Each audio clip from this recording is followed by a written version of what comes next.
Some viewers may find the following video disturbing. Viewer discretion is advised.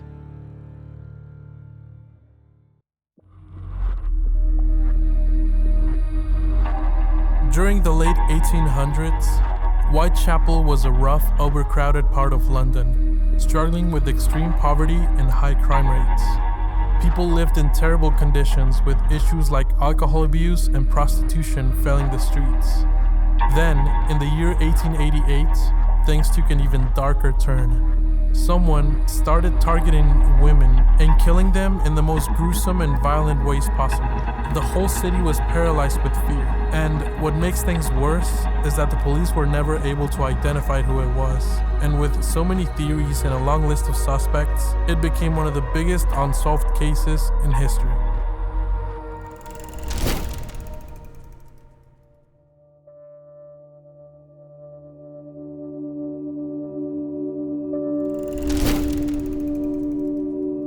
The first victim was killed in the early morning of August 31st, 1888. It was around 4 a.m. when a man named Charles Cross was walking down Bucks Row in Whitechapel when he noticed something odd lying on the ground. At first, he thought it was just some tarp or something someone just threw out.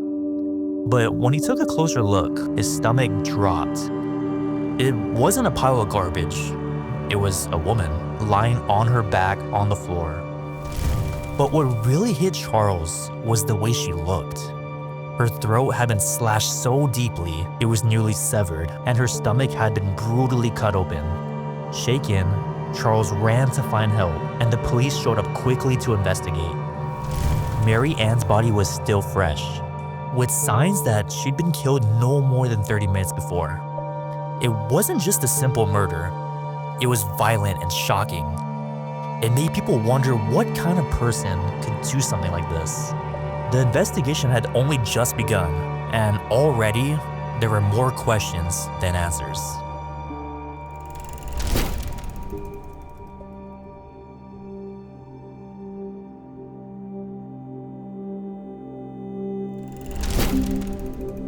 Just over a week later, another body was found, this time at 29 Hanbury Street.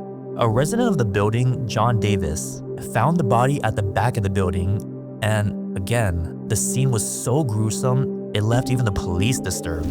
The second victim, Annie Chapman, had been killed in a very similar manner to Mary Ann Nichols. Her throat had been severely cut, and her abdomen was cut open. But this time, her uterus had been removed as well. This was something that really terrified everyone.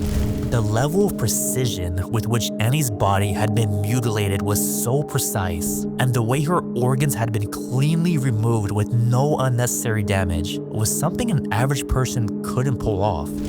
The local police surgeon, Dr. George Baxter Phillips, examined the scene and suggested that the killer might have some anatomical knowledge. Was the killer maybe a doctor? He surely had been trained in surgery, or at least had some knowledge to carry out these gruesome crimes with such precision.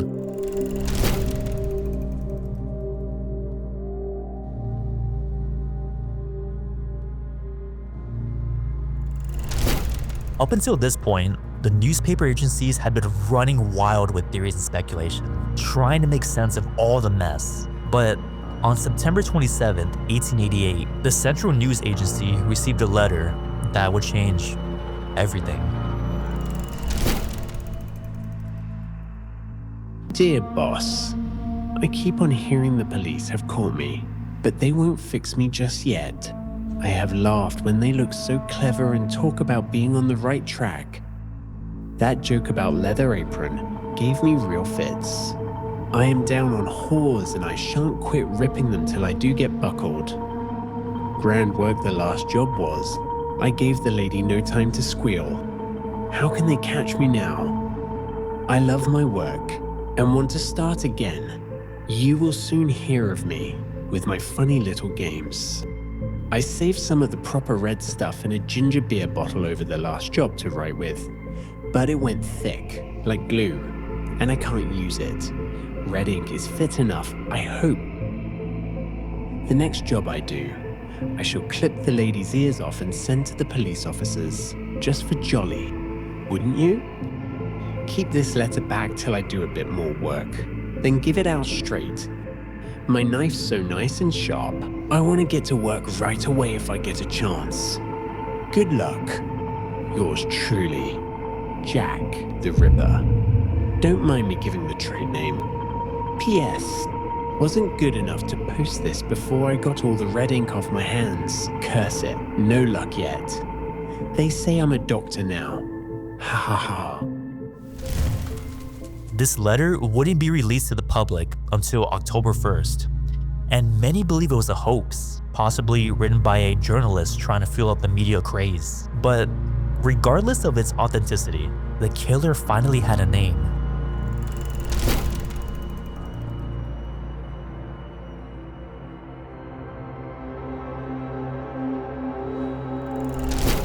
Unsurprisingly, the killings continued, and on that night of September 30th, Jack killed again. But this time, he didn't just claim one, but two victims. The first one was Elizabeth Stride. Her body was found by a man named Louis Diemschutz, but unlike the previous victims, she only had a single deep slash across her throat. No further mutilation was done, which was really unusual for the Ripper. All the past victims had been found with way more than just a cut throat. This led the police to believe that maybe the killer had been interrupted, possibly by Diemschutz as he approached. As the police were investigating the crime scene, less than an hour later, just a few blocks away, another victim, Catherine Eddowes, was found in Mitre Square, and this time, he had made up for lost time. Eddowes had been severely mutilated. Her face was carved beyond recognition, and her abdomen was cut open. And like Annie Chapman, her uterus had been removed. This time, however, even her left kidney was gone. This was by far one of the most violent attacks yet, and it left everyone in shock. Later that night, one of the only solid pieces of evidence in this entire case was found just a few blocks away. A piece of Catherine Eddowes' bloody shawl was found in front of an apartment building on Golston Street. Keep this in mind because it will be very important later on in this video. Along with the shawl, police found a message written on the wall in chalk, which read, "The Jews are the men that will not be blamed for nothing." The police quickly erased the message, fearing it would incite riots in the area already filled with anti-Semitism.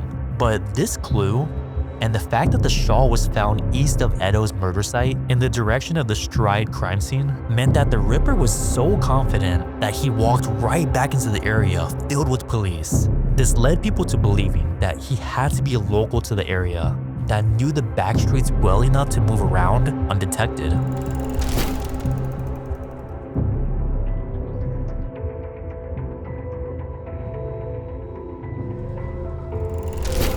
The day after the double murder, another letter arrived, this time a postcard. It was written in the same handwriting as the first letter and was dated October 1st, 1888. "I was not codding, dear old boss, when I gave you the tip. You'll hear about Saucy Jacky's work tomorrow. Double event this time. Number one squealed a bit, couldn't finish straight off. Had not time to get ears off for police. Thanks for keeping last letter back till I got to work again. Jack the Ripper." Now, what made this intriguing is that whoever wrote it knew the details about the two murders before they were even released to the public. This led people to believe that this letter might actually come from the real Jack the Ripper.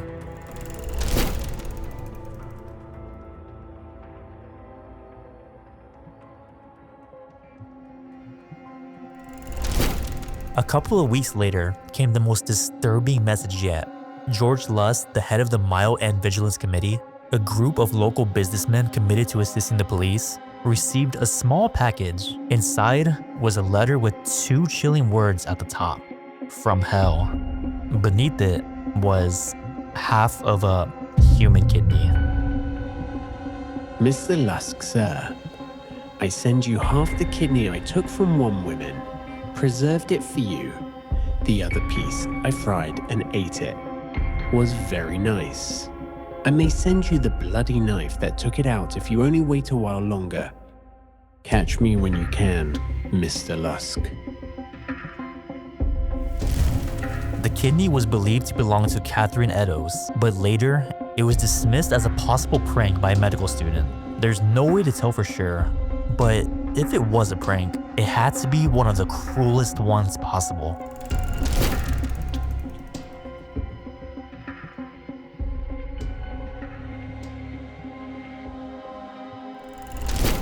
For over a month, the city held its breath, hoping that the nightmare was finally over.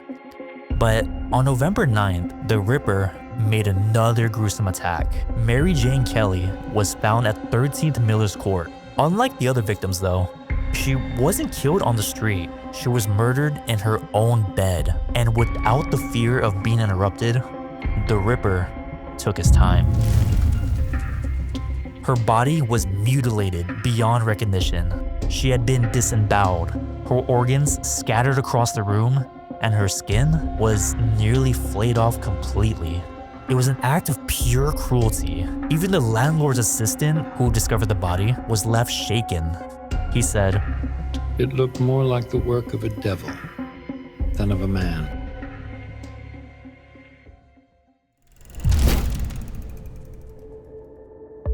After Mary Kelly, the murder stopped, just like that. No arrests, no answers, nothing.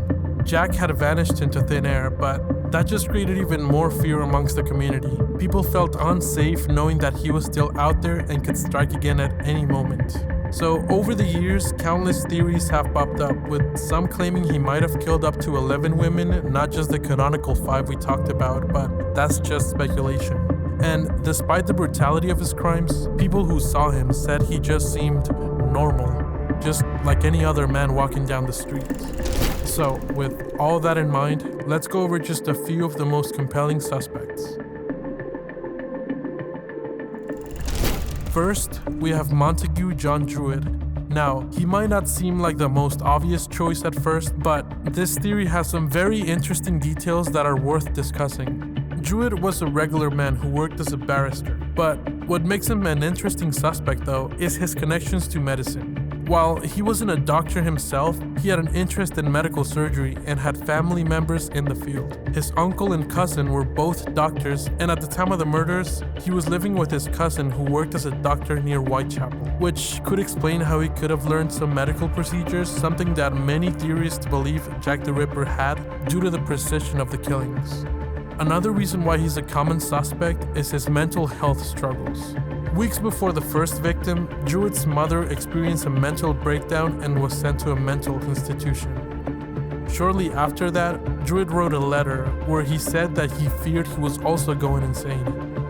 The biggest reason why his case is intriguing though is that right after the death of the final victim, Montague disappeared. He was missing for a while until his body was discovered floating in the Thames River 4 weeks later. He had apparently filled his pockets with stones just before jumping in, and his death was ruled a suicide. The theory is that his suicide explains why the killing suddenly stopped, but there are some issues with this theory though. First, beyond speculation, there's no solid evidence linking him to any of the crimes. Also, he didn't match the physical description given by witnesses.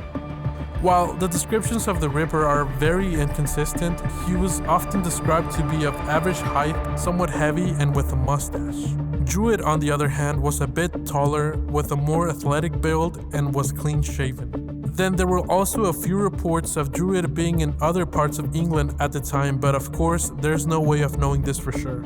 Either way, he remains one of the most discussed suspects in the entire case.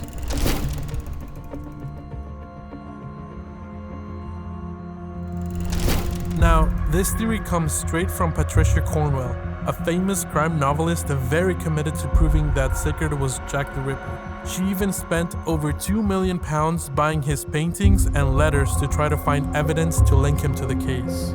So, who was Walter Sickert? He was a painter who was obsessed with Jack the Ripper. He even titled one of his paintings, Jack the Ripper's Bedroom.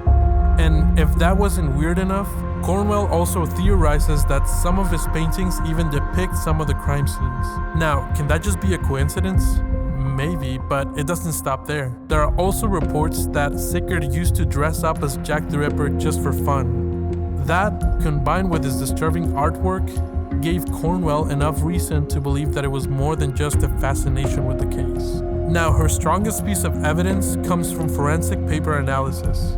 She, along with paper expert Peter Bauer, analyzed the letters written by both Sickert and Jack the Ripper and found that they came from the same handmade paper batch, which only had 24 sheets in existence. That's insanely rare. However, there is one massive issue. None of the Ripper letters have been definitively proven to be real, so we're back to square one.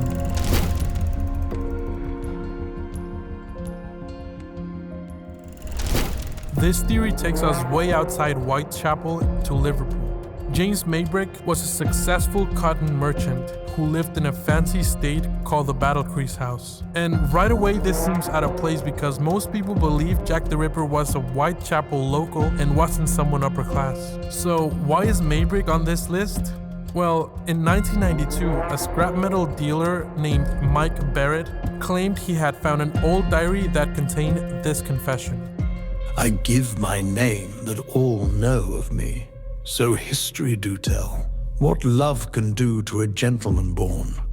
Yours truly, Jack the Ripper. The diary also contained details about the killings, and when it was scientifically tested, they confirmed that the journal roughly matched the time of the Ripper. But here's where things start to fall apart. First, Barrett kept changing the story about how he got the diary. First, he said it was passed down through his family.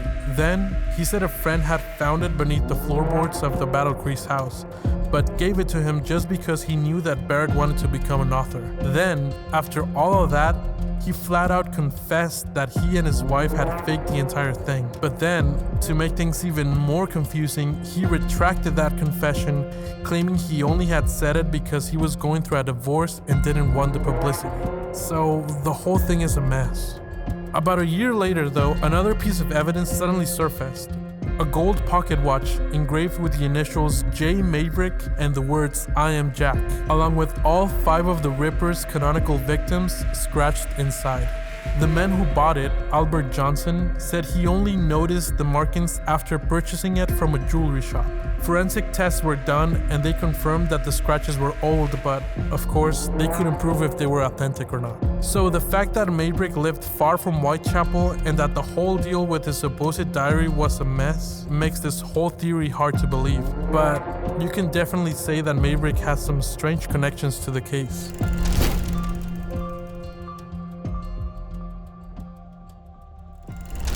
Now, the 4th suspect is way more compelling than the others. Joseph Barnett isn't just some random suspect. He was deeply connected to one of the victims, Mary Jane Kelly, the 5th and final Ripper victim. In fact, he lived with her. And that's what makes this whole theory compelling. Barnett was reportedly obsessed with Mary Kelly, even to the point of referring to her as his wife. It's also important to point out that Mary Kelly was a sex worker, something that really bothered Barnett. He was completely against her line of work and tried really hard to keep her off the streets. And this is where things start to get dark. Some believe that Barnett killed the first victim to scare Kelly off the streets. And it actually worked for a while, but after Barnett lost his job, Mary Kelly had to go back to work just to make ends meet. This, along with Mary Kelly's drinking problem, made Barnett really frustrated. So much so that one night, after she brought home 2 friends from work, Barnett snapped. They had a violent argument. It got so bad that even a window was broken and Barnett finally moved out. 10 days later, Mary Kelly was found brutally murdered in her house. Barnett was questioned for hours, but they eventually let him go. Still, it's hard to ignore the connections. He knew the house inside and out. He knew Kelly's routine, and Kelly's crime scene suggested she was killed in her sleep, in her own bed. And that doesn't sound like just another random crime. So this whole theory is founded on the close relationship Barnett had with Mary Kelly and the fact that the Ripper stopped killing right after Mary Kelly's death. If Barnett was in fact the Ripper, it would make a lot of sense that the killing had stopped right after Mary Kelly, because he had no other reason to keep killing after the person he was doing it for was gone.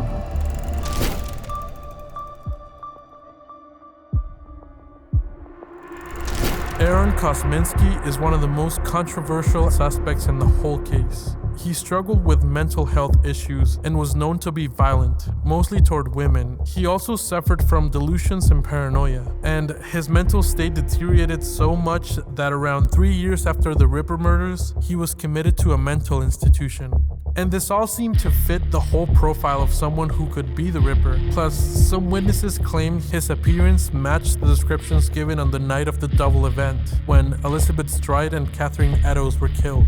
Now, Kosminski's theory gained even more attention in 2014 when the book Naming Jack the Ripper by Russell Edwards claimed to have uncovered DNA evidence directly linking him to the case. Edwards purchased the Catherine Eddowes shawl that we mentioned earlier in the video, and he took it to molecular biologist Jari Lohalainen to analyze the stains on the fabric, and they found that blood stains on the shawl could be traced back to one of Eddowes' direct descendants, and that semen stains on the shawl could be linked to one of Kosminski's relatives. According to Edwards, this was solid proof that Kosminski was Jack the Ripper. But here's where things start to get tricky though. First off, the mitochondrial DNA they found is very common. On top of that, Lohalainen refused to publish his findings in a peer-reviewed scientific journal and refused any questions about his methods. Also, another huge problem often pointed out is that the shawl itself has been passed around and handled by so many people over the years that even experts argue that it's basically impossible to rule out contamination at this point.